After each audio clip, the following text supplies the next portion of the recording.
இன்றைக்கி சிக்கன் பிரியாணி எப்படி செய்யுதுன்னு பார்க்கலாம். இதுக்கு தேவையான பொருட்கள்: பிரிஞ்சி இலை, பட்டை, கல்பாசி, சோம்பு, இஞ்சி பூண்டு விழுது, புதினா, கொத்தமல்லி, மஞ்சள் தூள், உப்பு, தயிர், தனி மிளகாய்த்தூள், 65 மசாலா, பிரியாணி மசாலா, வெங்காயம், தக்காளி, பச்சை மிளகாய், சிக்கன், ஆயில். நம்ம எடுத்து வச்சுருக்கிற சிக்கனை ஒரு பவுலில் போட்டு இப்படி அலசி வச்சுக்கோங்க. இதில் மஞ்சள் தூள், இஞ்சி பூண்டு விழுது, பிரியாணி மசாலா, 65 மசாலா, தனி மிளகாய்த்தூள், தயிர்,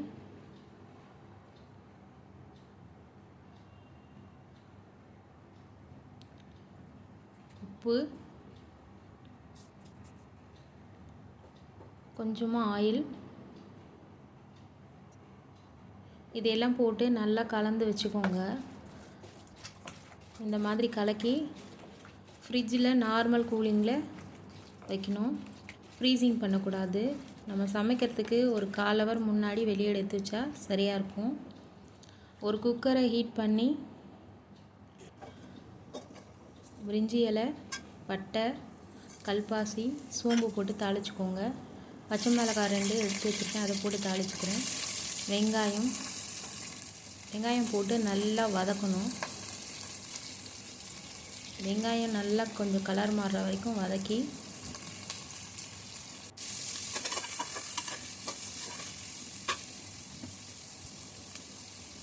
கலர் கொஞ்சம் மாறின உடனே நம்ம எடுத்து வச்சுருக்கிற புதினாவை சேர்த்துக்கலாம்.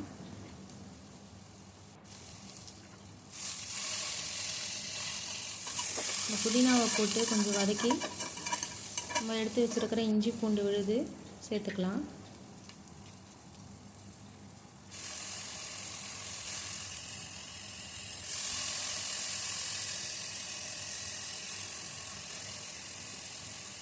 இஞ்சி பூண்டு விழுது பச்சை ஸ்மெல் மாறுற வரைக்கும் நல்லா வதக்கிட்டு நம்ம வெட்டி வச்சுருக்கிற தக்காளியை இதில் சேர்த்துக்கணும்.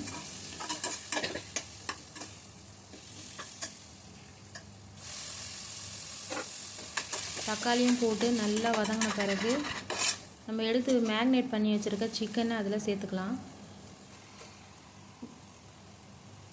இந்த டைமில் நீங்கள் உப்பு காரம் உங்களுக்கு பத்தலைன்னா போட்டுக்கலாம். கொஞ்சம் வதக்கிட்டு பார்த்துட்டு போட்டுக்கலாம். சிக்கன் அந்த கலர் மாறி கொஞ்சம் ஆயில் பிரிஞ்சு வரும்பொழுது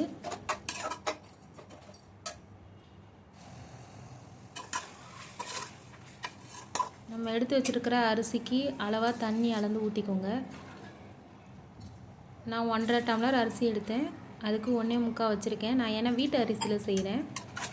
நீங்கள் சீரக சம்பா பிரியாணி ரைஸில் செஞ்சிங்கன்னா பிரியாணி ரைஸுக்கு அதே அளவு வச்சா போதும். சீரக சம்பாவுக்கு மட்டும் கொஞ்சம் இதே மாதிரி கொஞ்சம் எக்ஸ்ட்ரா வைக்கணும்.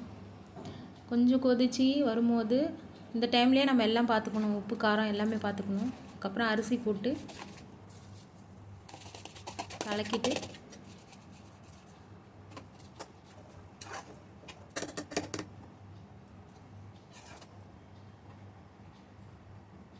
கொஞ்சம் கம்மியாக இருக்குது, அதனால் நான் போடுறேன்.